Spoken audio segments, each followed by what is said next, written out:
మన ప్రభువును రక్షకుడైన యేసుక్రీస్తు నామములో ఈ రాత్రి ఈ లైవ్ వీక్షిస్తున్న ప్రతి ఒక్కొక్కరికి నా ప్రత్యేక వందనాలండి. దేవుని యొక్క మహాకృప, ఆయన సన్నిధిలో ఈ 12 మంది శిష్యుల ధ్యానాలలో మరొక శిష్యుని గురించి వినడానికి ప్రభు ఇచ్చిన భాగ్యంగా ఎంచుకుంటూ మీ అందరి క్షేమాన్ని కోరుతూ బాగున్నారని మిమ్మల్ని నేను మీ యొక్క హృదయాలను పరిశుద్ధాత్మ దేవుని సన్నిధిలో గుర్తించి మీరింకా బాగుండాలని, అభిషేకంతో ఉండాలని, ధైర్యపరిచి ఆత్మతో ఉండాలని నేను మిమ్మల్ని కోరుకుంటూ దేవుని సన్నిధిలో కోరుకుంటూ మీ పక్షంగా ప్రార్థన చేస్తున్నాం. దీనిలో ఎందుకంటే ఇది మా హృదయాంతరంగంలోంచి వచ్చే మాట. ఎక్కడ చూసినా వేదనకరమైన పరిస్థితులు, ప్రతి గుండెల్లో దేవుని సన్నిధి ధైర్యపరచు ఆత్మ పనిచేయాలన్నదే ప్రతిదినం మా యొక్క కోరిక, మా ప్రార్థన. అందుచేత కుటుంబాల చుట్టూ కంచి వేయబడినట్లుగా దేవుని కాపుదల కొరకు మేము ప్రార్థిస్తున్న మా ప్రార్థనలతో కూడా మీరు ఏకీవించాలని ప్రభు పెట్టి మీకు మనం చేస్తున్నాను.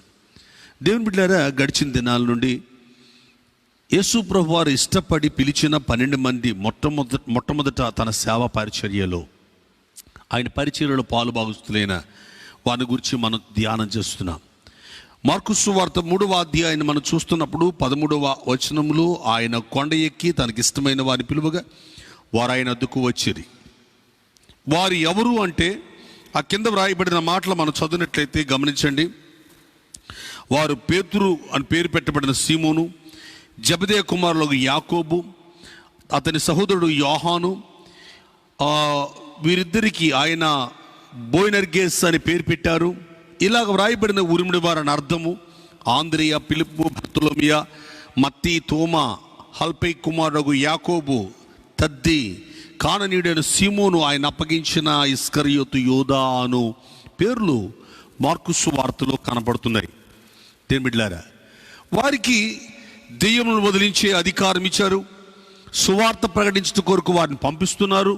అందుచేత వారిని నియమిస్తున్నట్లుగా మనము దేవుని యొక్క వాక్యంలో ఆయనకి ఇష్టమైన వారిగా చూస్తున్నాం. అలాగే మత్తయి సువార్తలో కూడా మనం చదివితే 10వ అధ్యాయం 2 నుండి 4 వరకు ఈ పేర్లు మనం గమనిస్తాం. అందులో అయితే మత్తయి చదువుతున్నప్పుడు ఆ మత్తయి సువార్తలో తద్ది అని మారు పేరు గల లెబ్బై అనే పేరు ఈరోజు మనం ధ్యానించబోయే అపోస్తుల యొక్క పేరుగా చూస్తున్నాం. తద్ది అంటే లెబ్బై అనే మాట చెప్పి, కానీ ఇదే దేవుని యొక్క గ్రంథంలో ఆయనకి పెట్టబడిన పేరు మరొక, దయచేసి గమనించండి, అది లూకా సువార్త 6వ అధ్యాయానికి వస్తే అక్కడ రాయబడిన విషయం ఏంటంటే ఆయన 12 మందిని పిలిచి ఆ 12 మందిని ఏర్పరచుకున్న వారికి అపోస్తులు అని పేరు పెట్టారు. ప్రార్థన చేసి పేరు స్టార్ట్ చేశారు. అపోస్తులు అనగా పంపబడిన వారిని అర్థం. ఈ పంపబడిన వారిలో వీళ్ళ పేర్లు చెప్తున్నప్పుడు ఇక్కడ వ్రాయబడింది ఏంటంటే, దేని బిడ్డలారా, 16వ వచనంలో యోదా సహోదరుడైన యాకోబు సహోదరుడైన యోదా అనే పేరు వ్రాయబడింది. ఇదే దేవుని యొక్క వాక్యాన్ని మరలా అపోస్తుల కార్యానికి వస్తే ఇదే లోక గారు ఏం రాస్తారంటే, దేని బిడ్డలారా, ద సేమ్ అలాగే భావిస్తూ రాసిన సందర్భంలోనే తన యొక్క కుమారుడు అంటే యాకోబు కుమారుడు ఆయన ఈ యొక్క యోదా అని రాశారు. యోదా అనే పేరు రాశారు.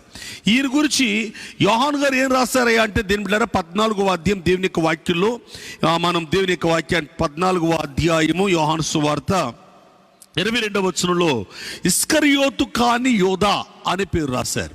అంటే బైబిల్ ఎక్కువగా ఈయన గురించి చెప్తుంది ఏంటంటే, మనం 3 చోట్ల 2 చోట్ల తద్ది లేదా లెబ్బై అనే ఒక చోట రాయబడితే 3 చోట్ల మాత్రం యోదా అనే పేరు రాయబడింది. ఎందుకింత మీకు వివరణిస్తూ ఉన్నానంటే, దేని బిడ్డలారా, ఈరోజు ఈ యొక్క వ్యక్తిని గురించి కొంత సందిగ్ధం ఉంది ప్రజలకి. బైబిల్ కాలేజెస్ కానీ, ఒకవేళ నిఘంటువులు కానీ రాసిన వారు కానీ, ఎన్నో బుక్స్ రాసిన వారు కానీ కొద్దిగా ఇబ్బంది పడుతున్నట్లుగా ఈరోజు నేను చెప్పే వర్తమానం కొంతమందికి ఇబ్బందిగా కూడా ఆలోచించే పరిస్థితి ఉండొచ్చు. ఎందుకంటే మనం అనేక మంది రాసిందే నమ్ముతాం తప్ప ఏది సత్యము అనే దాన్ని అన్వేషణ చేయకపోతుంటాం మనం. దేని బిడ్డలారా, యోదా అనే పేరుకు స్తుతి అని అర్థం. ఈయన యాకోబు యొక్క తమ్ముడు. ఈ యాకోబు తమ్ముడైన ఈ యోదా ఇద్దరు కూడా కలిసి ఈ యొక్క గలిలయ ప్రాంతంలో గలిలయ ఆ యొక్క సముద్ర తీర ప్రాంతాల్లో, తిబిరియా సముద్ర తీర ప్రాంతాల్లో యోహాను, యాకోబు, ఈ పేతురు, ఆంద్రయ వీళ్ళందరితో కలిసి వీళ్ళు పని చేస్తున్నట్లుగా గడిచిన దినాల్లో మీకు తెలియజేస్తూ 21వ అధ్యాయం యోహాను సువార్తలో 2వ వచనంలో వాళ్ళ పేర్లు రాయలేదు, మరో 2 శిష్యులు అనే మాట రాయబడింది అనే విషయాన్ని చెప్పుకుంటూ వచ్చారు. దయచేసి ఈ విషయాన్ని మీకు ఎందుకు చెప్తున్నానంటే 12 మంది శిష్యుల్లో గుర్తింపు కోరని వారికి 2 అన్నతమ్ములు ఉంటారు. 2 అన్నదమ్ములు ఏమాత్రం గుర్తింపు కోరే వాళ్ళగా కనపడరు. వీరికి గుర్తింపులో ఆలోచనలు ఏమాత్రం లేదు. దేవుని యొక్క వాక్యాన్ని జాగ్రత్తగా గమనించాలి. ఎందుకంటే పరిశుద్ధ బైబిల్ దేవుని యొక్క వాక్యంలో పరిశుద్ధాత్మ దేవుడే ఈ గ్రంథాన్ని రాయించాడని నమ్మితే ఆత్మ ఆవేశంతోనే తెలుసుకోవాలి తప్ప ఏదేదో కొన్ని లేనిపోని కథలతో, లేనిపోని విషయాలతో, మన సొంత బుద్ధితో మాత్రం చెప్పొద్దు, తెలుసుకోవద్దు. ఇది నేను దేవుని యొక్క వాక్యంలో మీకు తెలియజేస్తున్న సత్యం. ఎందుకంటే ప్రభు నాకు బయలుపరిచిన కొన్ని అమూల్యమైన విషయాలు మీ దగ్గర తీసుకురావడానికి ప్రయత్నం చేస్తున్నాను. దేవుని బిడ్డలారా గమనించండి. ఒక్కొక్క విశ్వాసం లేదా ఒక్కొక్క శిష్యుని గురించి మనం చూస్తే, మనం ఫస్ట్ ఆఫ్ ఆల్ మొట్టమొదట మన ఆంద్రే గారి గురించి చూసాం. ఆయనలో ఏం కనపడుతుందంటే అభ్యంతర పడని విశ్వాసం చూసాం. పేతురు గారిలో తెగింపు గల విశ్వాసం చూసాం. యాకోబు గారిలో ఆసక్తికరమైన విశ్వాసం చూసాం. యోహాను గారిలో ప్రేమను, అంటే దేవుని ప్రేమను వింటున్నారా, వృద్ధి పొందింపు చేసే విశ్వాసం చూసాం. ఫిలిప్ గారిలో లేఖనము తను అన్వయించుకునే విశ్వాసం చూసాం. వాళ్ళు అలాగే దేవుని సందులో హతసాక్షులు అవటానికి కూడా ఏమాత్రం వెనకాడలేదు, యోహాను గారు తప్ప. మిగతా వాళ్ళందరూ హతసాక్షులు అయిపోయారు. దేవుని బిడ్డలారా గమనించండి. అయితే యోహాను గారు కూడా చాలా చిత్రహింసలు చేయబడ్డారు. ఆయనకి మరణం ఇవ్వలేదు దేవుడు. లేఖనం ప్రకటన ప్రత్యక్షతలు రాసిన తర్వాత సహజ మరణాన్ని ఆయన పొంది ప్రభు దగ్గరికి వెళ్ళారు. ఇది దేవుని యొక్క వాక్యంలో గమనిస్తే, నతానియేలు గారి గురించి మనం గమనిస్తే లేఖనం తనలోంచి కనపరచబడాలనే విశ్వాసాన్ని వ్యక్తపరిచారు. ఇలాగా తోమా గారు సందేహాన్ని వచ్చే వాళ్ళందరికీ కూడా సందేహము తీర్చే విశ్వాసం ఆయనలో కనపడుతుంది. ఆ మత్తయి గారి గురించి అయితే విధేయత గల విశ్వాసం మనం చూసాం. అలాగే యాకోబు గారు గడిచిన రాత్రి యాకోబు గారిని చూస్తే తాను వెంబడించడమే కాక ఇతరులను కూడా వెంబడించగలిగేటట్లు చేసే విశ్వాసాన్ని చూసాం. ఇతరులు వెంబడింప చేయగలిగే విశ్వాసం అది. తను వెంబడించడమే కాదు, ఇతరులు కూడా వెంబడించగలిగే విశ్వాసానికి ఏముంటాయి అంటే, ఒకటి గుర్తింపు కోరని అనుభవం. క్రీస్తులో గమనించండి, క్రీస్తు తప్ప తను నమ్మిన వాడు గుర్తిస్తే చాలు, చుట్టూ ఉన్న వాళ్ళు గుర్తించక్కర్లేదు అన్నది. ఈరోజు మన జీవితంలో కూడా నీవు నమ్మిన నీ ప్రభు నిన్ను గుర్తిస్తున్నాడు, అది చాలు. నీవు ఇంకెవరు గుర్తింపు కోరకల్లా. యాకోబు అలాగే బ్రతికాడు. అదే అనుభవాలు తన తమ్ముడైన యాకోబు యోధా మీద పడ్డాయి. అదే ఛాయ, అదే నీడ ఈ యోధా గారి మీద పడ్డాయి. దేవుని బిడ్డలారా గమనించండి. అలాగే సంఖ్యతో పని కాదు, సత్యంతో పని అని గుర్తించాడు. కాబట్టి సంఖ్య చెదిరిపోతున్నా ఎక్కడ 2-3 నా నామం ఉంటారో అక్కడ ఉంటానన్న నా ప్రభువుని బట్టి ఆయన జీవితాన్ని సత్యం వైపు మళ్ళీకుని వెళ్ళిపోయినట్లుగా దేవుని యొక్క వాక్యంలో లూకా సువార్త మనం 10వ అధ్యాయం 17 నుండి 21 వరకు సంఖ్య 70 అయితే, మనకు యోహాను సువార్త 6వ అధ్యాయం 66 వచనంలో చెదిరిపోయిన వాళ్ళు మధ్యలో వెళ్ళిపోలేదు, నిలబడ్డాడు. కనుక ఈరోజు నేను దేవుని యొక్క వాక్యం చెప్పేది, ఇది యోధా గారి మీద కూడా ఈ ప్రభావం చూపిస్తుంది. తన తమ్మునికి చక్కటి తరిపిదిచ్చుకుంటున్నాడు ఆయన. ఇప్పుడు నేను చెప్పే విషయం ఏంటంటే, దేని బిడ్డలారా, ఇప్పుడు యోధా గారిలో ఏ విశ్వాసాన్ని మనం చూడగలుగుతున్నాం అంటే, ఈ రాత్రికాల సమయంలో యోధా గారిలో ఉన్న విశ్వాసం దృఢమైన విశ్వాసం. ఇంకొక మాట చెప్పాలంటే భద్రపరిచే విశ్వాసం. ఈరోజు ఇట్టి దృఢమైన విశ్వాసం కలిగిన, భద్రపరచగలిగిన విశ్వాసంతో ఉన్న ఒక యోధా అనే శిష్యుని గురించి మనం వింటున్నప్పుడు చాలా విలువైన మాటలు అందులో నేను ధ్యానం చేస్తుంటే ప్రభువు నాకు ప్రత్యక్షపరుస్తున్నాడండి. చాలా విషయాలు ఆత్మీయంగా ఏంటి అంటే, దేవుని బిడ్డలారా గమనించండి. ఫస్ట్ ఆఫ్ ఆల్ ఈ దృఢమైన విశ్వాసం కలిగిన వ్యక్తి ఫస్ట్ ఆఫ్ ఆల్ ఏం చేస్తాడంటే విధేయుడిగా ఉంటాడు. అన్నకు విధేయుడిగా ఉన్నాడు, నాన్నకు విధేయుడిగా ఉన్నాడు, అమ్మకు విధేయుడిగా ఉన్నాడు, తన తోటి శిష్యులకు విధేయుడిగా ఉన్నాడు, యేసయ్యకి విధేయుడిగా ఉన్నాడు. కొంతమంది ఏమనుకుంటారంటే, నేను యేసయ్యకి విధేయుడిగా ఉన్నాను చాలు, ఎవరికి విధేయుడిగా ఉన్నా లేకపోయినా అని. అది తప్పండి. దృఢపరిచే విశ్వాసం ఉన్నవాడు ఖచ్చితంగా తన ఇంటి వారిలో తన పెద్దవాళ్లకు, ఇంటి పెద్దలకు, ఇంటి నాయకులకు, తండ్రికి తల్లికి లోబడి ఉంటారండి. విధేయత లేకుండా ఎలాగ నువ్వు దృఢపరచగల విశ్వాసంలో అందుకని పరిశుద్ధ బైబిల్ దేవుని యొక్క వాక్యంలో నేను ఈ మాటను ఎబ్రీ పత్రిక 5వ అధ్యాయాన్ని 8వ వచనాన్ని ఈ యొక్క సమయంలో జ్ఞాపం చేయగలిగితే కనుక మన ప్రభుని యేసయ్య ఈ భూమి మీద జీవిస్తున్న సస్యరుడిగా జీవిస్తున్న దినాలోనండి ఆయన ఎంత విధేయత చూపించాడయ్యా అంటే పరిశుద్ధ బైబిల్ దేవుని యొక్క వాక్యం చెప్తుంది, ఆయన కుమారుడయ్యుండియు తాను పొందిన శ్రమల వలన విధేయతను నేర్చుకునేను. ఆ యేసయ్య ఏ విధేయత అయితే ఈ భూమి మీద చూపించారో అదే విధేయతతో తన జీవితాన్ని కట్టినట్లుగా ఈ లేఖనాలను బట్టి మనం గమనించవచ్చు దేవుని వాక్యాలు. ఎందుకంటే పరిశుద్ధ బైబిల్ దేవుని యొక్క వాక్యంలో యోహాను సువార్త 19:25 వచనంలో తన తల్లి అయిన మరియా, వింటున్నారా, తన తల్లి పేరు కూడా మరియే. యోదా, ఈ చిన్న యాకోబు తల్లి పేరు మరియా. ఏమంటే తన యొక్క తండ్రి పేరు మనం లెబ్బై అని మరో చోట చూస్తాం. మరో చోట గమనించినట్లయితే దేవుని యొక్క వాక్యాన్ని గమనించినట్లయితే ఆయన గురించి ఈ యొక్క యోహాను సువార్తలో 19వ అధ్యాయంలో దేవుని యొక్క వాక్యాన్ని గమనించినట్లయితే ఇలా వ్రాయబడింది కదా. దయచేసి ఈ యొక్క చిన్న మాటను మన ముందు మీ ముందు పెట్టాలని కోరుతున్నాను. దేవుని యొక్క వాక్యాలు గమనించండి. ఈ 19వ అధ్యాయం దేవుని యొక్క వాక్యాలు 25వ వచనంలో రాయబడింది, ఆయన తల్లియు అండి క్లోప భార్య అయిన మరియా అని రాయబడింది. ఈ విషయాన్ని దేవుని యొక్క వాక్యాన్ని 19వ అధ్యాయం 25వ వచనంలో ఈ మాటలు రాయబడ్డాయి.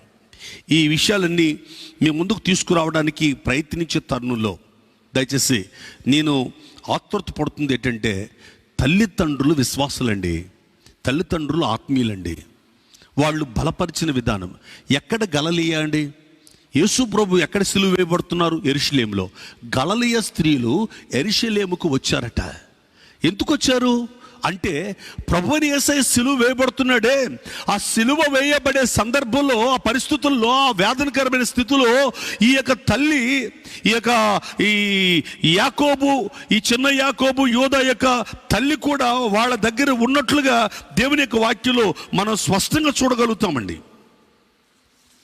మీరు దేవుని యొక్క వాక్యాన్ని మార్కు సువార్త 15:40 కానీ, మత్తయి సువార్త 27వ అధ్యాయం 56వ వచనం కానీ, అలాగే లూకా సువార్త 23వ అధ్యాయం 48, 49 వచనాలు కానీ దేవుని యొక్క వాక్యాన్ని మీరు గమనిస్తే అక్కడ ఈ చిన్న యాకోబు యొక్క తల్లి అంటే యోదా యొక్క తల్లి, ఇద్దరికి ఏమంటే ఇద్దరు అన్నదమ్ముల యొక్క తల్లి మరియా సిలువ దగ్గర నిలబడడం అంటే, యేసు ప్రభువుని వెంబడిస్తున్న అనుభవం అంటే గమనించండి.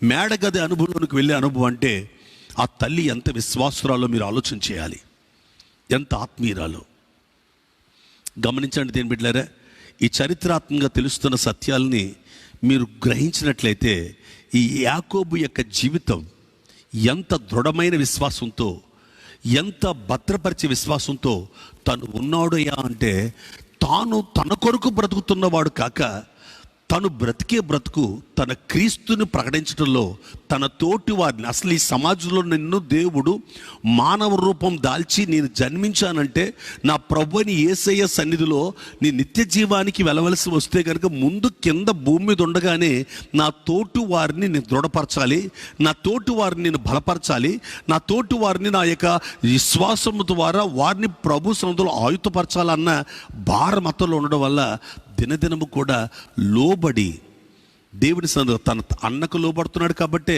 అక్కడ తండ్రి అనే పదం వాడినప్పుడు, సహోదరుడు అనే పదం వాడుతున్నప్పుడు తండ్రి అనే పదం వాడుతుంటే పెద్ద తరహాకు తను లోబడుతున్నాడు అని అర్థం. అపోస్తలుల కార్యం 1వ అధ్యాయం 13 వచనం ప్రకారంగా ఈ సత్యాలను మనం తెలుసుకోగలిగితే కనుక ఎంతమంది ఈ రోజుల్లో కుటుంబంలో తల్లిదండ్రులకు లోబడే పిల్లలు ఉన్నారు, ఆత్మీయులకు లోబడే పిల్లలు ఉన్నారు. ఆలోచించేయండి ఒకసారి. అతడు కేవలం ఇంటిలో వాళ్ళకే లోబడటం కాదండి, తన ఆత్మీయులైన నాయకులకు కూడా లోబడతాడు. ఎంత లోబడతాడంటే మీరు పైగా దేవుని యొక్క వాక్యాన్ని గమనించినట్లయితే ఈయన గుర్తింపే లేదు. చూడండి, వాళ్ళు చేసే పనులు ఇంత చేసినా వాళ్ళని గుర్తించట్లేదు. ఆయన గుర్తించకపోయినా పర్లేదట, వాళ్ళకి గుర్తించకపోయినా పర్లేదట, కానీ ప్రభు కొరకు బ్రతకాలి. అందుకనే ఈ యొక్క ఆంద్రియ, ఈ పేతురు, ఏమంటే తోమ అందరూ చేపలు పడ్డానికి వెళ్ళిపోతున్నాం అని యోహాను సువార్త 21:2 చెప్తున్నప్పుడు ఈ ఇద్దరు కూడా వెళ్ళిపోతారు. అంటే కారణం ఏంటంటే లోబడే తత్వం ఆత్మీయులకు. ఈయనకి స్నేహభావం ఏంటంటే పేతురు గారితో స్నేహభావం, యోహాను గారితో స్నేహభావం. అందుకని యోహాను గారు చూసారా, ఆయన పేరు ఎంత చక్కగా రాశాడు, ఇస్కరియోతు కాని యోధ. అంటే యోహాను గారికి సన్నిహిత భావం ఉంది, ఈయనతో సంబంధం ఉంది. యోధా అని పిలుస్తాడు ఈయన. చూడండి, మన ఇళ్లలో ఎన్నో పేర్లు పెట్టుకుంటుంటాం మనం. ఆ పేర్లన్నిటినీ కాక తనను గుర్తించిన పేరుతో రాశాడండి యోహాను. నేను ఒక మాట చెప్తాను, విధేయత అనే మాటకు వస్తే కనుక ఈనాడులో క్రైస్తవ సంఘాలలో క్రీస్తు పిల్లల కుటుంబంలో ఎంతమంది విధేయులుగా ఉన్నామో ఒకసారి ఆలోచన చేయండి. దేవునికి విధేయులుగా ఉన్నామా? విధేయులుగా ఉంటే మనం ఫస్ట్ ఆఫ్ ఆల్ 3 విషయాలు గుర్తించాలి. ఒకటి, అన్నగారు ఎలాగైతే యాకోబు గారిలో తను సంఖ్యను చూడక సత్యాన్ని చూసుకున్నాడో, ఏమంటే గుర్తింపు చూడక గుర్తింపును చూడక ప్రభు యొక్క గమ్యాన్ని చేరాలి గురుని చూసుకున్నాడు. తనతో ఉన్న వారిని బలపరిచే ప్రయత్నంలో తన తమ్ముడిని బలపరిచే ప్రయత్నంలో చేశాడో, ఆ 3 అనుభవాలు ఉండడమే విధేయత. ఈ 3 తనలో ఉన్నాయి కాబట్టే విధేయుడిగా ఉన్నాడు అన్న విషయాన్ని ఖచ్చితంగా చెప్పగలను. ఈరోజు సంఘాలను చూస్తుంటే ఎంత భయంకరంగా ఉందో తెలుసా దేని బిడ్డారా? ఒక రోజున నేను ఒక సభకు వెళ్ళానండి. ఆ సభలో దేవుని యొక్క వాక్యం చెప్పడానికి కొంత సేవకులు, నేను కూడా పిలువబడ్డాను. అయితే ఫస్ట్ ఆఫ్ ఆల్ నేను ఆ సభలో ఉన్నాను. ఇది రియల్గా జరిగిందే, నేను ఎవరిని కించుపరచాలని కాదు నేను చెప్పేది. ఆ సభలో పాస్టర్ గారు నడిపించే అధ్యక్షులు ఏం చేశారంటే, ఇప్పుడు దైవ సేవకులు దైవప్రసాద్ గారు వచ్చి వాక్యం చెప్తారు అన్నారు. ఆయన దైవ సేవకులు దైవప్రసాద్ గారు వాక్యం చెప్తారు అనగానే ఈయన లేచి వెళ్ళట్లా. నేను అన్నానయ్యా, మిమ్మల్ని పిలుస్తున్నారు వేదిక మీద, కానీ దైవప్రసాదు అంటే వెళ్ళిపోతానా? నాకు రెవరెండ్ ఉందన్న తెలీదా అంటాడు ఆయన. వింటున్నారు? అది విధేయత అంటారా? ఏమంటే దైవప్రసాదు అనే పేరు మీదే కదా ఇక్కడ. నాకు చాలా నవ్వుకున్నానండి నేను. సేవకులు ఎంత చిన్ని విషయాలకు కూడా దేవుని నామం అవమానపరిచేలాగా, ప్రజలేమో అక్కడ 100 మంది కూర్చున్నారు వాక్యం వినడానికి, ఈ అధ్యక్షులేమో ప్రకటించారు, ఈయన లేవడు. ఎంత బాధకరంగా ఉంటుందండి. ఇలాంటి ఏమండి భయంకరమైన మనస్తత్వాలు కలిగిన వాళ్ళు సంఘాల్లో లేరండి. ఎంత భయంకరమైన, అసలు దేవుని పిల్లలేనా, విధేయులేనా, దేవునికి లోబడే వాళ్ళేనా? నువ్వు దేవునికి లోబడే వ్యక్తివైతే గుర్తింపు ఎందుకయ్యా మనకి? దైవ ప్రసాద్ అనగానే వెళ్ళొచ్చుగా. దైవ ప్రసాద్ గారు అనగానే ఆయన అంటాడు, మీ పేరు ప్రసాద్ గారే, నా పేరు ప్రసాద్ గారే అంటాడు. ఆయన రెవరెండ్ ఇది అది అంటుంటే నాకు చాలా చిన్నపోయాను నేను వెళ్ళాను. ఎందుకంటే ఆ తర్వాత అధ్యక్షులు పిలిచినప్పుడు మరలా పలానా ఊరు, పలానా రెవరెండ్ గారు ఇది అదని చెప్పిన తర్వాత వెళ్ళారు. మొత్తం మీద బోర ఊదిన తర్వాత బ్యాండ్ అంతా వాయించాక, ఒకటి చూడండి బోరోదల ముందు బాగా బోర ఊదిన తర్వాత బ్యాండ్ కొట్టాక అప్పుడు వెళ్ళి ప్రసంగం మొదలుపెట్టాడు. ఆయన ప్రసంగం మొదలుపెట్టాడు, అయిపోయింది దేని బిడ్డారా. నన్ను అన్నాడు, మిమ్మల్ని ఏమని పిలాలంటే పాస్టర్ గారు అని. ఆయనకు భయం వేసింది. నన్ను ఏమని పిలకలేదు, దైవజనుడు సరిపోతుంది, దేవుని సేవకుడిని మండపేట. సరే దేని బిడ్డారా, ఈ దేవుని యొక్క వాక్యాన్ని చెప్పేసి బయలుదేరి వచ్చేసాను. నేను ఒకటి చెప్తాను దేని బిడ్డారా, డాక్టరేట్లు ఉన్నాయి, బిషప్లు ఉన్నాయి, రెవరెండ్లు ఉన్నాయి, అన్ని హోదాలు. నేను ఒక రైటర్ని, బుక్స్ రాస్తాను, అన్ని హోదాలు ఉన్నాయి. వాదాలు అంటే ప్రజలు గుర్తించేస్తారు. బుక్స్ రాసామని ఒక డాక్టరేట్ ఇచ్చారా, 20 సంవత్సరాలు పూర్తయిందని బిషప్ ఇచ్చారా, లేకపోతే నేనేదో కాస్త దేవుని పరిచయలో కొంతమంది సేవకులు సిద్ధపరిచారని రెవరెండ్ ఇచ్చారా, ఇలాగ ఒక్కొక్క పనిని బట్టి ఒక్కొక్క హోదా ఇస్తూ ఉంటారు. ఈ హోదాలు ఉపయోగించబడవలసిన చోట ఉపయోగించుకోవచ్చు. కానీ ఇటువంటి చిన్న విషయాల్లో, ప్రసంగాల్లో ఫీల్ అయిపోతూ ఉంటే నాకు చాలా బాధ అనిపించింది ఆ రోజు. నేను మిమ్మల్ని ఎవరిని కించపరచాలని కాదు, నేను ఒకటి కోరుతున్నాను, మనం దేవునికి విధేయులమైతే, యేసయ్యే శ్రమలు పొంది దేవుని కుమారుడు ఆయనే అంత తగ్గించుకుంటే మనం లేనిపోయిన చిన్న విషయాలకి ఎందుకు బాధపడాలి, ఎందుకు గుర్తింపు కోరాలి, ఎందుకు దేవుని నామాన్ని మహిమ పరచవలసిన మేము అవమానపరచాలి? ఒకసారి ఆలోచన చేయండి. ఇది చాలా బాధకరమైన విషయం. ఈ బిడ్డలు మరొక 2 సహోదరులు అనే విషయాన్ని, అంటే మరో 2 శిష్యులు అనే మాట అక్కడ వాడేస్తున్నాడు ఈయన. ఎవరు? యోహాను గారు. అలా ఆ మాటలు వాడేస్తుంటే నాకు అక్కడ అనిపించింది, మరి 2 కూడా ఉండిరి అని రాయబడింది కదండి. 2వ అధ్యాయం 21వ అధ్యాయం 2వ వచనంలో యోహాను సువార్తలో. ఈ సందర్భాన్ని మీకు తెలియజేస్తున్నది. దయచేసి దృఢమైన విశ్వాసం నేర్చుకోవాలంటే యాకోబు గారిలో ఉన్న సత్యాన్ని, కొన్ని సంగతులు మనం తెలుసుకోవాలా. ఆత్మీయ సంబంధమైన విషయాలు ఇవి. నేను మరొక సంగతి ఇందులో ఉన్న విషయాన్ని జ్ఞాపం చేయాలని కోరుతున్నాను. అదేమనగా ప్రతి విషయాన్ని, అంటే ప్రతి ఆత్మీయ సంగతులను సూక్ష్మంగా తెలుసుకోవడానికి ప్రయత్నం చేస్తాడు ఈయన. ఏ సంగతులండి? శరీర సంబంధమైన సంగతులు కాదు, ఆత్మీయమైన సంగతులు. ఈ ఆత్మీయమైన సంగతుల్ని సూక్ష్మంగా పరిశీలిస్తాడు. యోహాను సువార్త గమనించండి. 1, ఈయన విధేయుడు కాబట్టే తను అన్నను వెంబడిస్తున్నాడు, శిష్యుల్ని వెంబడిస్తున్నాడు, యేసయ్యని వెంబడిస్తున్నాడు. సంఖ్యతో పని లేకుండా 60 అంటే ఆ యొక్క 70 మంది చెదిరిపోయిన వాళ్ళలో ఈయన వెళ్ళిపోకుండా నిలబడ్డా. ఇవన్నీ ఇలా ఉంటే యోహాను సువార్త, దయచేసి నేను దేవుని యొక్క వాక్యంలో త్వరగా ఈ మాటలకు ముందుకు వెళ్తున్నాను. అదేమనగా 14వ అధ్యాయము, దయచేసి దేవుని యొక్క వాక్యంలో గమనించినట్లయితే మనం ఈ మాటలు ఇలా చదువుకోవచ్చు. ఏమని? ఈ 22వ వచనం, ఇస్కరియోతు కాని యోధ, ప్రభువా నీవు లోకమునకు కాక మాకు మాత్రమే నిన్ను నీవు కనపరుచుకునుటకేమి సంభవించునని అడుగగా. ఎక్సలెంట్ క్వశ్చన్ అండి ఇది. అద్భుతమైన ప్రశ్న వేశాడు ఆయన. యేసు ప్రభువు అన్నారు ఏమనంటే, మీరు పైన దేవుని యొక్క వాక్యాన్ని గమనిస్తే సత్యస్వరూపైన ఆత్మ మీకు అనుగ్రహించబడతాడు. లోకములో ఏమండి ఆయనను లోకం ఆయనను చూడదు, ఆయనను ఎరగదు, ఆయనను పొందనేరదు. మీరు ఆయనను ఎరుగుదురు, ఆయన మీతో కూడా నివసించును, మీలో ఉండును అని మీరు 16వ వచనం నుండి చదువుకుంటురండి ఇదే అధ్యాయంలో. అంటే లోకము చూడదు, లోకము కనపడనది నీకు నేను కనపరుస్తాను. లోకము గ్రహించలేదు కానీ నువ్వు గ్రహించగలుగుతావు. లోకంలో నేనున్నానన్న సంగతి లోకానికి తెలియదు కానీ నీకు తెలుస్తుంది. నీలో ఉంటాను నేను అన్న ప్రశ్న ఆయన ఆన్సర్ ఇస్తున్నప్పుడు, ఆ యొక్క వర్తమానం ఇస్తున్నప్పుడు, ఆ ఉపదేశం ఇస్తున్నప్పుడు ఎవరు క్వశ్చన్ చేయలేదండి. అది ఎవరు క్వశ్చన్ చేయలేదు. కానీ యోధ ఇతను మాత్రం క్వశ్చన్ చేస్తున్నాడు. ప్రభా నువ్వు మాతోనే ఉంటున్నావు కదా, మీకు శరీరం రక్తం, మీరు మాతో తిరుగుతున్నారు కదా, మీరు వీళ్ళందరికీ కనపడకుండా మా ఒక్కరికి కనపడతాం అది ఎలా సాధ్యం? ఆయన అడిగిన ప్రశ్న అది. అరే గమనించండి, ఎందుకంటే అప్పటికి యేసు ప్రభువు సిలువ వేయబడలేదు కదా, పునరుద్ధానం పొందలేదు కదా. ఈ యోధ అనుకుంటాడు అందరికీ కనపడుతున్నాడు, ఆయన మాకు కనపడుతున్నాడు. ఇక అందరికీ కనపడి ఈయన ఒక టైం వచ్చినప్పుడు ఇక అందరికీ కనపడ్డట. ఎవరికి కనపడతాడు? అక్కడ రాయబడిన విషయం, కొంతమందికే కనపడతాడు, అందులో నాకు కనపడతాడట. మాకు కనపడిన ఆయన లోకానికి కనపడ్డట. ఇది ఎలా సాధ్యం అని దాన్ని ప్రశ్నిస్తున్నాడు. చూడండి, ఆత్మీయ విషయాలు సూక్ష్మంగా పరీక్షించి తెలుసుకోవాలా. కొంతమంది చర్చిలకు పోతారా, ఆత్మీయ విషయాలు తెలుసుకోరు. వాకింగ్ చెప్పయింది ఏం క్యాస్ట్. కొంతమంది కుల గజ్జి, ఎంత దరిద్రమో విన్నారా? ఏ క్యాస్ట్ అంటావు, ఏ వాళ్ళ ఇంటి పేరేంటి, వాళ్ళకి పిల్లలు ఎంతమంది, ఆయనకి పెళ్ళి అయిందా, దీని గురించిన చర్చ.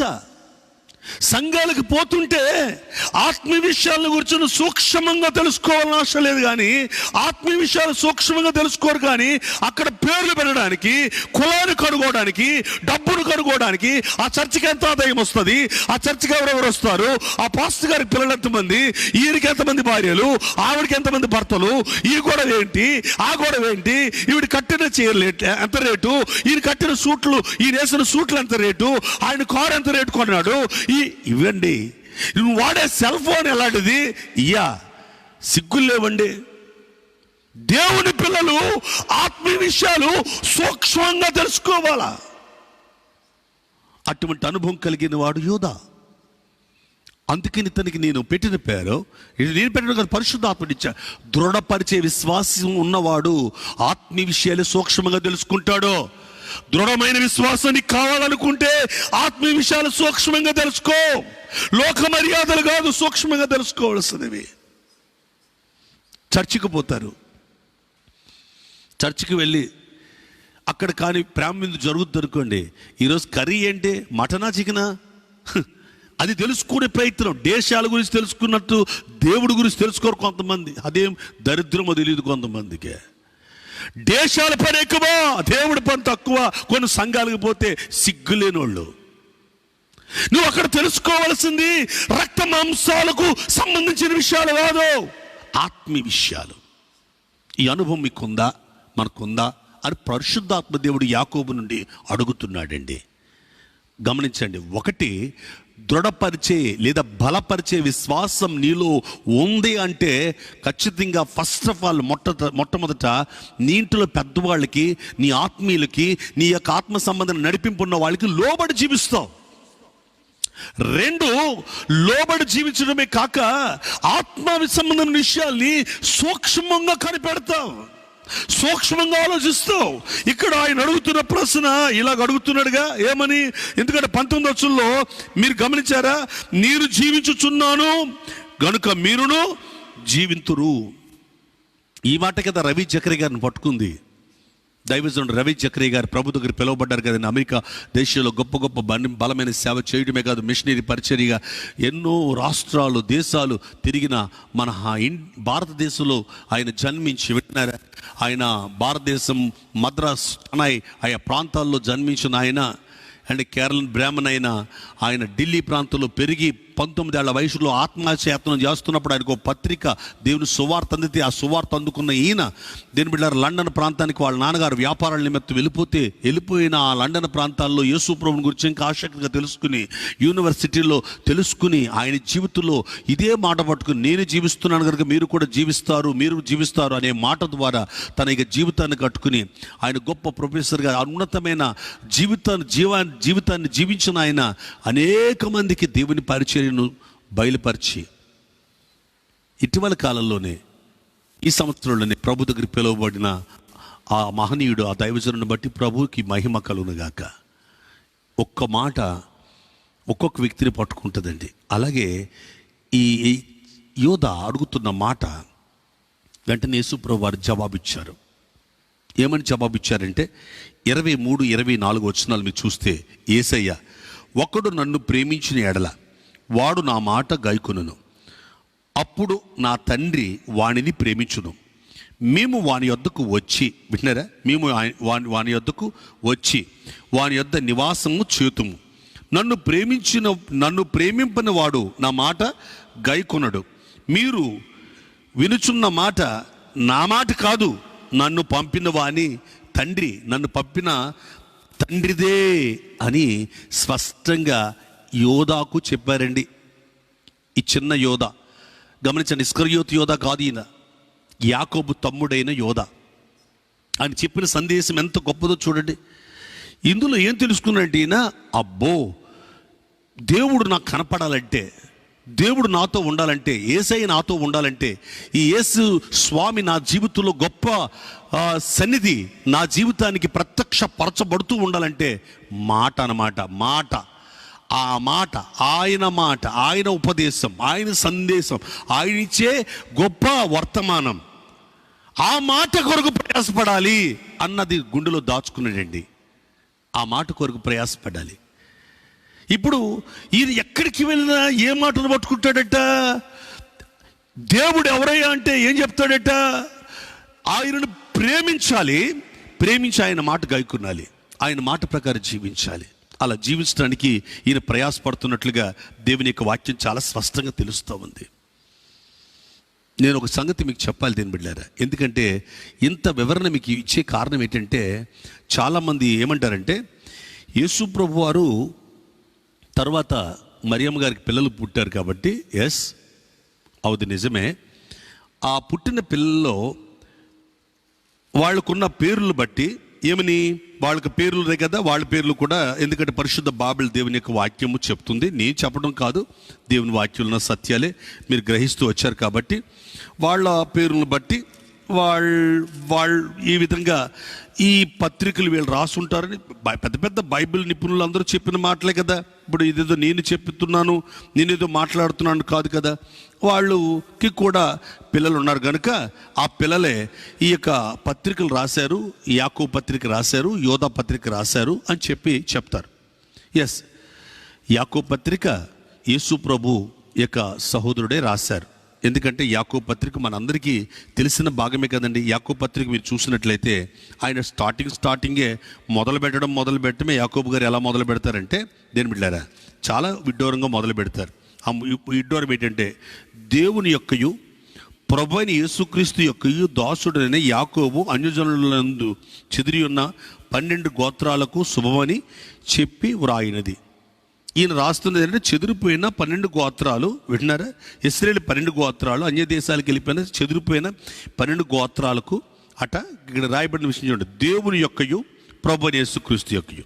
కానీ యోధా పత్రిక మీరు చూసినట్లయితే దేని బిడ్డలారా ఎలా రాయబడిందంటే, యేసుక్రీస్తు దాసుడును యాకోబు సహోదరుడగుడైన యోధా తండ్రి అయిన దేవుని నుండి దేవుని యందు ప్రేమింపబడి యేసుక్రీస్తునందు భద్రం చేయబడి పిలువబడిన వారికి శుభమని చెప్పి వ్రాయినది. తండ్రిని ప్రస్తావిస్తున్నాడు, వింటున్నారా, కుమారుడైన క్రీస్తును ప్రస్తావిస్తున్నాడు. ఇదిగాక మీకు కనికరమును సమాధానమును ప్రేమయు విస్తరించునుగాక. ప్రేమను విస్తరించి భద్రపరచబడిన వారికి, ఇవి గమనించాలి, యేసుక్రీస్తునందు భద్రపరచ విశ్వాసం అండి ఇది. చాలామంది బైబిల్ యొక్క నిఘంటు నిపుణులు చెప్తుంటారు, ఈ యోధ ఎవరంటే యేసు ప్రభు తమ్ముడు అని. కొంచెం జాగ్రత్తగా ఆలోచించేద్దాం. దీనికోసం ఇప్పుడు నేను చెప్తున్నా. ఈ యోధ, ఈ చిన్న యోధ యేసు ప్రభు దగ్గర ఏదైతే నేర్చుకున్నాడో యాకోబు తమ్ముడు, విన్నారా, ఈ యాకోబు సహోదరుడు. మీకు ఏదైనా చిన్న కామెంట్స్ ఉంటే తెలుసుంటే దీంట్లో కామెంట్ చేసుకోండి, తప్పేం లేదు. ఎందుకంటే నేను బైబిల్ కాలేజీని పెద్ద థియాలజీ వాళ్ళని వాదిస్తున్నాను అని కాదు. సత్యాన్ని అన్వేషణ చేయండి. ఎందుకంటే ఈయన పేతురు గారితో ఉన్నాడు, ఆత్మీయ విషయాల్లో ఉన్నాడు, పరిశుద్ధ దేవుని యొక్క వాక్యం తెలిసినవాడు, దేవుని భారంతో 3.5 సంవత్సరాలు యేసయ్యతో నడిచినవాడు, శిలువ మరణం పొందుతున్నప్పుడు నిలబడిన తల్లి నిలబడిన అనుభవాలు, మేడగదిక్కిన అనుభవాలు, పరిశుద్ధాత్మను పొందిన అనుభవాలు, ఈయన సూక్ష్మంగా యోహాను సువార్తలో ఉన్న సత్యాన్ని తెలుసుకున్నవాడు. ఏం తెలుసుకున్నాడు? ప్రేమ, దేవుని ప్రేమ పొందాలి. పరిశుద్ధులందరికీ ఒక్కసారి అప్పగించబడిన బోధ. అందుకని 3వ వచనం అంటాడు, పరిశుద్ధులకు ఒక్కసారే అప్పగించబడిన, పరిశుద్ధులకు ఒక్కసారి అప్పగించబడిన బోధ నిమిత్తమై మీరు పోరాడాలి, బోధ కొరకు పోరాడాలి. మాటలో నిలబడితే దేవుడు నీలో కనపడతాడు అని చెప్తున్నాడు. గమనించండి, యాకోబు గారి యొక్క తమ్ముడు అనుకుంటున్నారా మీరు? ఈ ఒక మాట ఒకటి తీసుకుంటారండి ఈ బైబిల్ కాలేజీ నిపుణులు వీళ్ళంతా. ఏదంటే 17 వచనాలు ఉంచండి, ఈ మాట నేను తీసుకుంటాను. అందులో 17-18 యోధా పత్రిక 17-18లో మన ప్రభువైన యేసుక్రీస్తు అపోస్తులు పూర్వమందు మీతో చెప్పిన మాటలు జ్ఞాపకం చేసుకోండి, అపోస్తులు పూర్వమందు మీకు తెలియజేసిన మాటలు జ్ఞాపకం చేసుకోండి అన్న మాట ఉంది కదా. అందుకు నేను అపోస్తులుడు కాదు, అపోస్తులు వేరు అంటూ ఉంటారు. కానీ ఈ యాకోబు గమనించండి, యోధా అనేవాళ్ళు అపోస్తులు అయినప్పటికీ అపోస్తులు సత్కరిస్తూ ఉన్నారు. పేతురు గారు సత్కరిస్తూ ఉన్నాడు. ఏ అపోస్తులు చెప్పిన మాట పేతురు గారు సత్కరిస్తా. నేను మాట చెప్పమంటారు దేని బిడ్డలారా, యోహాను గారు పత్రికలు రాసి నేను అపోస్తులు నేను ఎక్కడ చెప్పుకోలే. యోహాను 1వ పత్రిక 2వ పత్రిక 3వ పత్రిక అపోస్తులుడైనా నేను చెప్తున్నాను, అపోస్తులు చెప్తున్నాను అనలా. అయితే పేతురు గారు పత్రికలు రాసినప్పుడు పేతురు గారి గురించి అపోస్తులుడుగా ఎందుకు గుర్తించారంటే, పేతురు గారు రైటర్ మార్కు గారు, అందుకని మార్కు గారు రాశారు కాబట్టి మార్కు గారు అపోస్తులుడుగా గుర్తిస్తున్నాడు.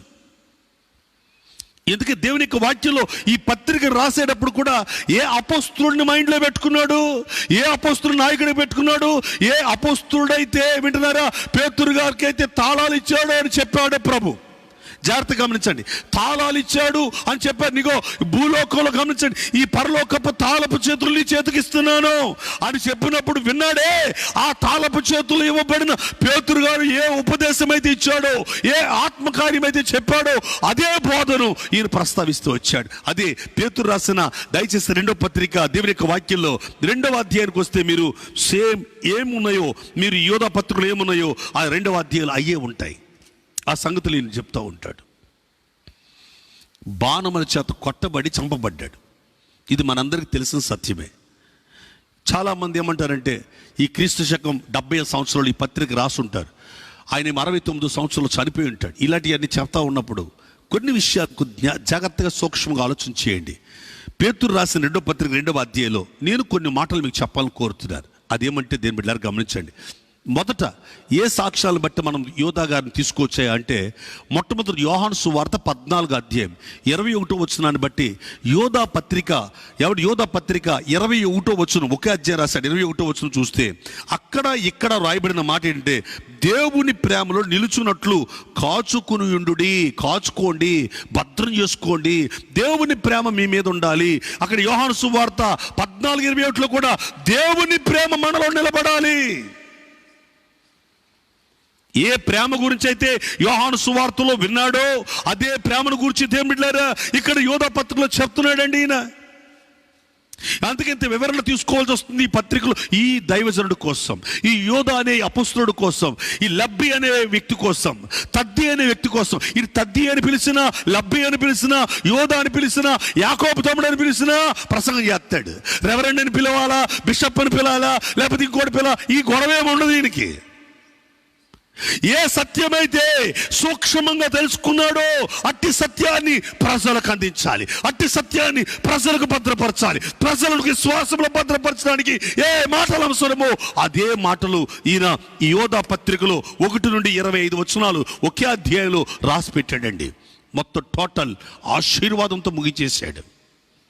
అద్భుతమైన సంగతులు. మరో సంగతి చెప్తాను. పేతురు గారితో ఎక్కువ సహవాసం చేశాడు కదా ఈయన. అందుకని పేతురు రాసిన పత్రిక చూడండి, పేతురు గారు రాశారు కదా ఈ పత్రిక. ఈ పేతురు గారు రాసిన పత్రికనే మీరు ఆధారం చేసుకుంటే 2వ అధ్యాయంలో ఎక్కడెక్కడైతే ఉన్నాయో 2వ అధ్యాయం 10 వచనంలో ఏముంది? ఈ యొక్క మహాత్ములను దూషించుట అనే మాట ఉంది. పేతురు గారు రాసిన 2వ పత్రిక దయచేసి 2వ అధ్యాయం 10 వచనం మీరు గమనించినట్లయితే, అక్కడ రాయబడిన విషయాన్ని మీరు గమనించినట్లయితే దయచేసి గమనించండి. అక్కడ ఏం రాయబడింది? మహాత్ములను దూషింపక అని రాస్తుంది. అదే సేమ్ మీరు యోధా పత్రిక 10వ వచనాన్ని మీరు చదవండి. అక్కడ ఏం రాయబడింది? ఆ 10వ వచనంలో కూడా మహాత్ములను వీరు దూషించువారై, సేమ్ అదే మీకు పేతురు 2వ పత్రిక, పేతురు గారు రాసిన 2వ పత్రిక 2వ అధ్యాయము యోధా పత్రిక దగ్గర పెట్టి చదువుకోండి. ఒక 4 విషయాలు చెప్తాను మీకు అర్థమయ్యేలాగా. అదే మాటలు అపోస్తులు చెప్పారు అన్నది, అపోస్తులు అంటే అందరూ కాదండి, పేతురు గారిని దృష్టిలో పెట్టుకున్నాడు. మా అందరికీ గొప్ప నాయకుడు ఆయన. అంటే ఒక నాయకత్వానికి బ్రతికే అనుభవం ఉందండి. మేము 12 మంది సమానమే అనుకోవట్లా. మా పెత్తన గారి ఒక ఆయన పేతురు గారు నిలబడి పేతురు గారికి అధికారం, పేతురు గారికి ఆధిపత్యం ఇవ్వాలి. లోబడే తత్వం కాదండి, విధేయత కాదండి ఆయనకి. చూడండి, ఇంకా 2వ విషయాన్ని మీకు జ్ఞాపకం చేస్తాను. ఇక పేతురు గారు రాసిన 2వ పత్రికలు 2వ అధ్యాయం 17వ వచనంలో ఏం రాయబడింది? ఏం రాయబడింది? నీళ్లు లేని బావులు, నిర్జలమైన మేఘములు అని చెప్పేమో యోధా పత్రిక 12వ వచనంలో రాయబడింది. నీళ్లు లేని బావులని ఆయన రాశాడు, నిర్జలమైన మేఘాలని ఈయన రాశాడు యోధా పత్రికలో 12వ వచనంలో. అలాగే పేతురు రాసిన 2వ పత్రిక 2వ అధ్యాయం 15వ వచనంలో, 15వ వచనంలో బిలామును గురించి రాస్తే యోధా పత్రిక 11వ అధ్యాయంలో బిలామును గురించి ప్రస్తావించాడు. అంతేకాదు పేతురు గారి యొక్క పత్రికలో 2వ అధ్యాయం 4వ వచనంలో ఆయన ఏం రాశాడు? దేవదూతల కొరకు రాశాడు. యోధా పత్రికలు కూడా 6వ వచనంలో దేవదూతల పాపం చేస్తే ఏం జరిగిందో రాశాడు. చదువుకోండి. దీన్ని బట్టి ఇంత వివరణ ఎందుకు ఇచ్చారంటే, ఈరోజు నేను చేసే వర్తమానం నాకు తెలుసు చాలా చాలా జ్ఞానవంతులు నిపుణులతో పోట్లాడే పరిస్థితి వస్తుంది. అయినా నో ప్రాబ్లం. ఒకటి చెప్తాను, యేసయ్యతో తిరిగిన యోధా అని చిన్న యోహాను, ఈ చిన్న యాకోబు యొక్క తమ్ముడు సామాన్యమైన వాడు కాదండి. ఆత్మలను దృఢపరిచేవాడు, ఆత్మలను బలపరిచేవాడు. అతను అడిగిన ప్రశ్న అంత గొప్పదండి. ఎలాగ నువ్వు నాకు కనపడతావంటే, మాట వలన కనపడతాను. నా తండ్రి మాటను వింటే ప్రేమించబడతావు.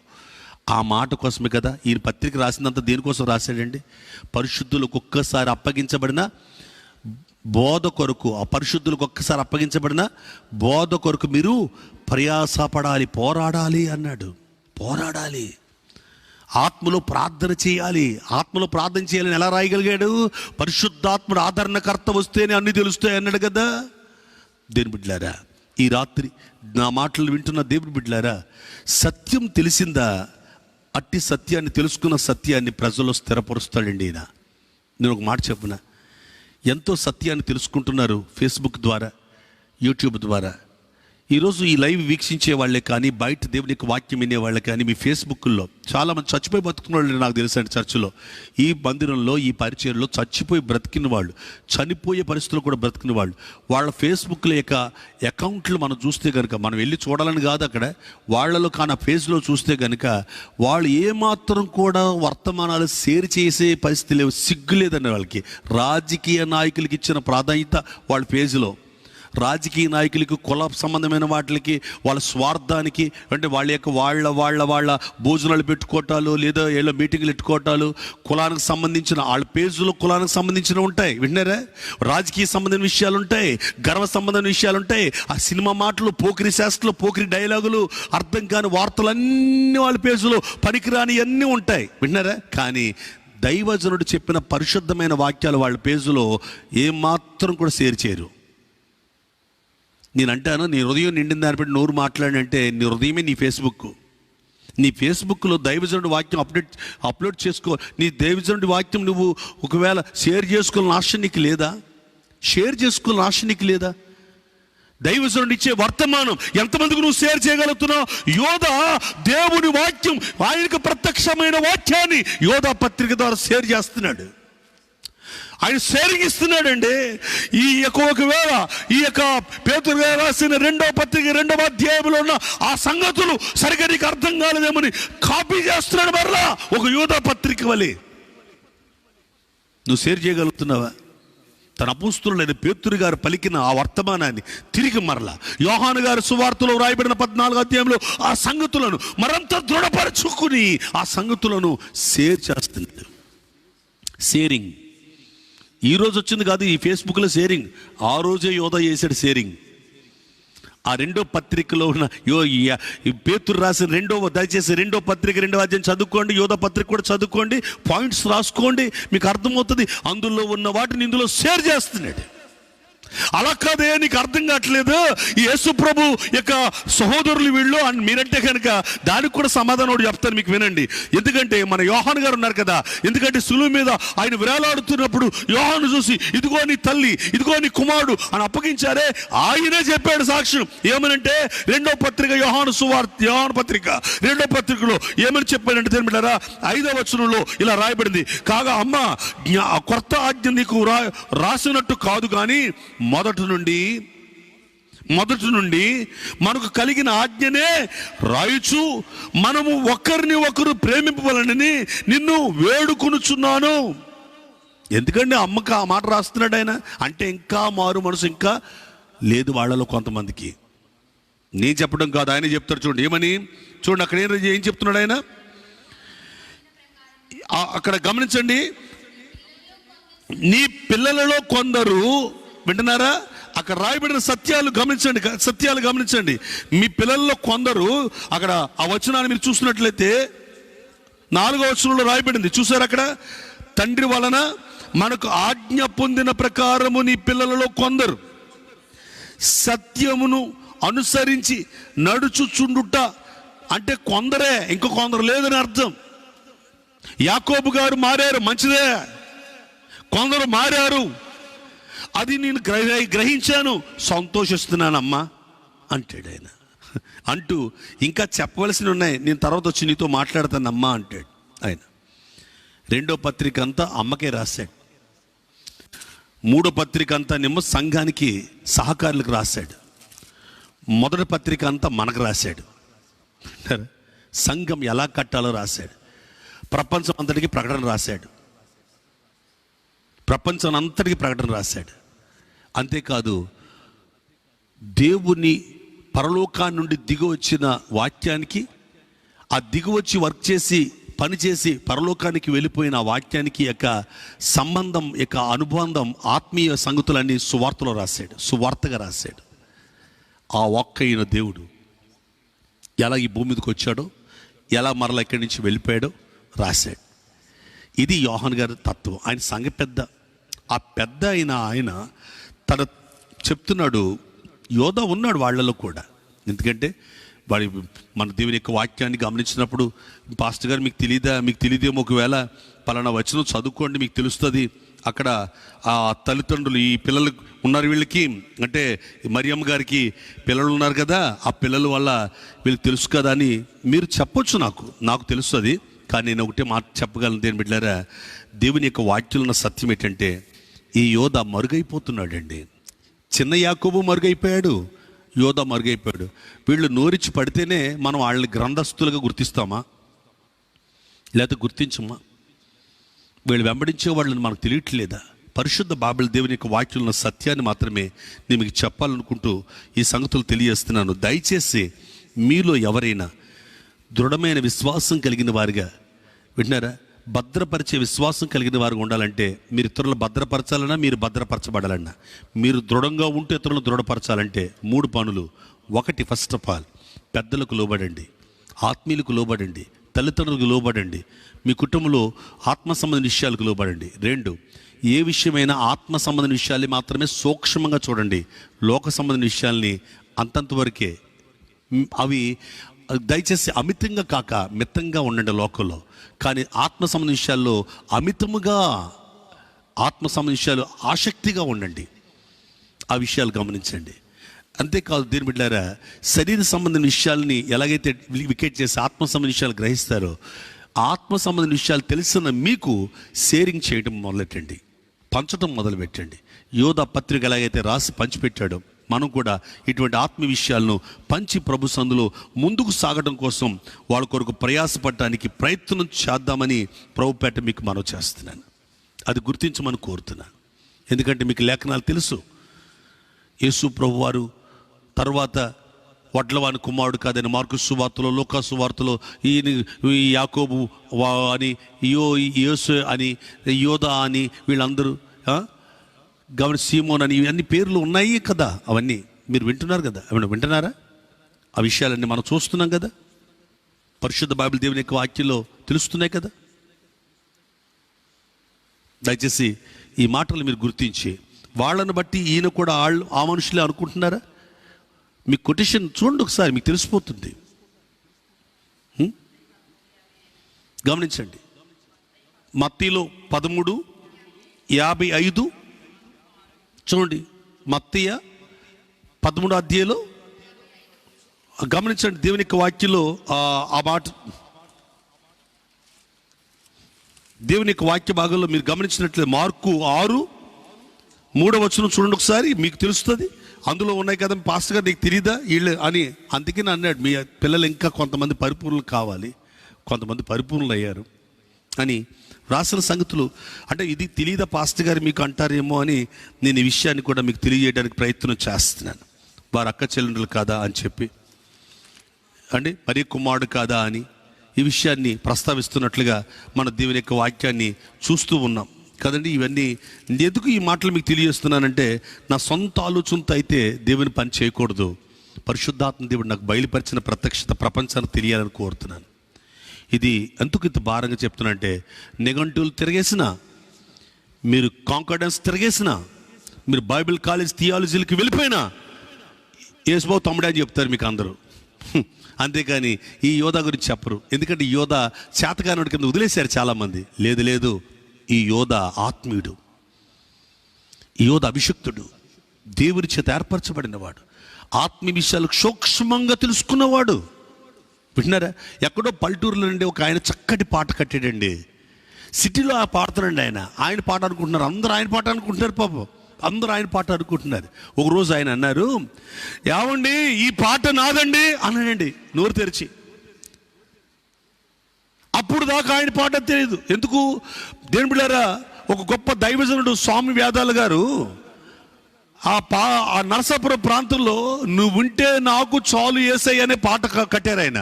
నువ్వుంటే నాకు చాలు యేసయ్యా, నీ వెంటే నేను ఉంటా యేసయ్య.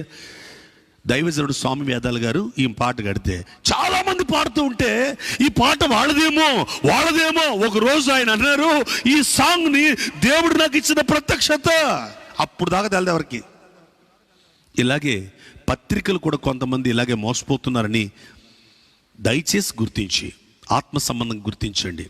దేవుని కొరకు ప్రయాసపడ్డాడు, బాణముల చేత పొడిపించబడిన వెయ్యబడి బాణాలు వేసి వేసి చంపేశారు అతన్ని. అతడు ఆ విధంగా హతసాక్షిగా మార్చబడ్డాడు, క్రీస్తు కొరకు జీవించాడు. ఆ యోధా గారిని బట్టి దేవుణ్ణి స్తుతించుదాం, అలా సూక్ష్మంగా తెలుసుకుందాం ప్రభు కొరకు, ఆయన సన్నిధిలో ఆయన వాక్యం కొరకు ఆయన చెప్పే 3 మాటలు. 1, విధేయత కలిగి ఉందాం. 2, ఆత్మీయ విషయాలు సూక్ష్మంగా తెలుసుకుందాం. 3, తెలుసుకున్న ఆత్మీయ విషయాలు ఇతరులకు షేర్ చేద్దాం, పంచుదాం. ఆత్మీయ విషయాలు తెలుసుకున్న ఆత్మ సంగతులు ఇతరులకు చక్కగా వాటిని బయలుపరచడానికి ప్రయత్నం చేద్దాం. అలాగే మీ ఫేస్బుక్లో కూడా ఆత్మీయ విషయాలు షేర్ చేయండి, పనికిమాల విషయాలను డిలీట్ చేయండి. మీరు అప్పుడు క్రైస్తవులు అవుతారు. నువ్వు నిజంగా దేవుని బిడ్డవైతే, సేవకుడివైతే, సేవకురాలవైతే, విశ్వాసమైతే, ఆత్మీయ బిడ్డవైతే నీ ఫేస్బుక్లో ఒకటి, నీ బ్రతుకులో ఒకటి కాకుండా నీ బ్రతుకులో ఏముందో నీ ఫేస్బుక్లో కూడా అదే పెట్టుకుని చెత్తంతా తీసేసి ప్రభు యొక్క వాక్యాన్ని పెట్టండి. ఎవరు మీ ఆత్మీయమైన దైవజనులు చెప్పిన వాక్యాలు కానీ, మీరే ఆత్మీయ విషయాలు చెప్పిన విషయాలు కానీ, ఆత్మ సంబంధమైన సంగతులు కానీ, లేదా మీ దైవజనుడు చెప్పిన ఆత్మీయ విషయాలు కానీ, మా పరిచర్యలు అయితే ఎంతో మంది చనిపోయే వాళ్ళు కూడా బ్రతికిన వాళ్ళ జీవితంలో, వాళ్ళ ఉద్యోగాలు, వాళ్ళ వ్యాపారాలు, వాళ్ళ సంగతులు ఎక్కువ అప్డేట్ చేస్తారు, దేవుని సంగతులు తక్కువ చేస్తారు. ఇంకా క్రైస్తవుడు అనిపించుకుంటానేమని భయమేసి ఇంకొక అకౌంట్ తయారు చేసి మళ్ళీ ఆ అకౌంట్లో షేర్ చేసి ఈ అకౌంట్లో మాత్రం ఉంచరు. సిగ్గులేని వాళ్ళు. ఎన్ని అకౌంట్లు ఓపెన్ చేస్తావు నువ్వు అలాగా? కులానికి ఒక అకౌంట్, క్రైస్తవ్యానికి ఒక అకౌంట్, సేవకుడికి ఒక అకౌంట్ కాదు, నీ ఫేస్బుక్లో ఒకే అకౌంట్లో దేవుని వాక్యం ప్రకటించగలిగే దమ్ము నీకుంటే దేవుని బిడ్డవు నువ్వు. అప్పుడు అభిషక్తుడివి, అప్పుడు దేవుని బిడ్డ. అప్పుడు నువ్వు చచ్చి బతికేవని చెప్పాలా? భార్య పేరుని, భర్త పేరుని, పిల్లల పేరుని, వాళ్ళ పేరుని, వీళ్ళ పేరుని, ఎన్ని అకౌంట్లు బాబు నీకు? సినిమాలు చూడటానికి ఒకే అకౌంటా? లోకాన్ని చూడటానికి ఒకే అకౌంటా? పాపాన్ని చూడటానికి ఒకే అకౌంటా? నీ యొక్క లోక మర్యాదలకు ఒకే అకౌంటా? ఆత్మీయ విషయాలకు ఒకే అకౌంటా? సిగ్గు లేదా? ఆత్మీయుడికి ఇప్పటికైనా ఆత్మీయంగా బ్రతుకు, ఆత్మీయంగా కట్టుకో. నీ హృదయం ఏటో నీ ఫేస్బుక్లో తెలిసిపోతుంది. నీ ఫేస్బుక్లో షేర్ చేయి. పేతురు రాసిన 2వ పత్రిక 2వ అధ్యాయంలో ఉన్న విషయాలు ఎలా షేర్ చేశాడో యోధా పత్రికలో అలా షేరింగ్ చేయి. దేవుని కొరకు బ్రతుకు, ఆత్మీయంగా బ్రతుకు. దేవుని బిడ్డలారా, ఇప్పటికీ కోవిడ్-19 వచ్చి క్వారంటైన్కి వెళ్ళి బ్రతికి బయటకు వచ్చిన వాళ్ళు ఈరోజు వాళ్ళ బ్రతుకుల్లో రాజకీయ నాయకుల బొమ్మలు, ఎవడు పెడతాడరా మీకు భోజనం? చచ్చి బ్రతకడానికి దైవజనుడు ప్రార్థన చేశాడు మీకోసం.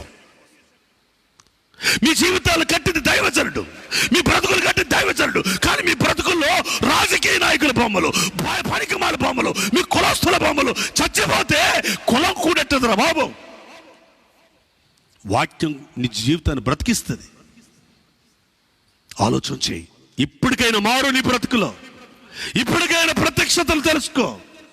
యోధాలాగా ప్రత్యక్షతల్లో ఆ ప్రత్యేకమైన అభిషేకం కొరకు కట్టబడు. దేవుడు నిన్ను, నీ కుటుంబానికి కడతాడు.